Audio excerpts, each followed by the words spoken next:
തുടങ്ങരുതെന്ന് പറഞ്ഞാൽ നീ കേൾക്കില്ല അല്ലേ? പനിയും ചുമയും വന്നാലേ പഠിക്കുള്ളൂ.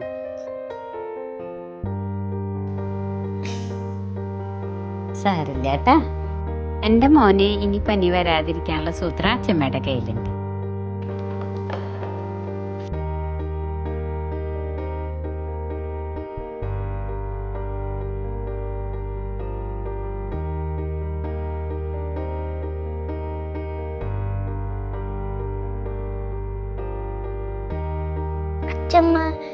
അച്ഛമ്മ കഴിക്കണ കഞ്ഞിയല്ലേ?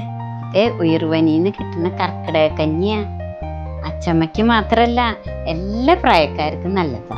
അതെ, മഴക്കാലൊക്കെ ആവുമ്പോഴേ പനിയും ചുമയൊക്കെ വരും. അത് വരാതിരിക്കാൻ വേണ്ടിയിട്ടാണ് നമ്മൾ ഈ കർക്കിടക കഞ്ഞി കുടിക്കുന്നത്. ഈ കഞ്ഞി കുടിച്ചാലേ പ്രതിരോധശേഷി കൂട്ടും, പിന്നെ നമ്മുടെ ദഹനത്തിനൊക്കെ നല്ലതാ. അച്ഛമ്മ ഇത് എവിടുന്നാ കിട്ടാ? ഇത് ഉയർവനിയില് കർക്കിടക കഞ്ഞി കിറ്റായിട്ട് കിട്ടും. അത് അച്ഛൻ മേടിച്ചിട്ടുണ്ടെന്നതാ.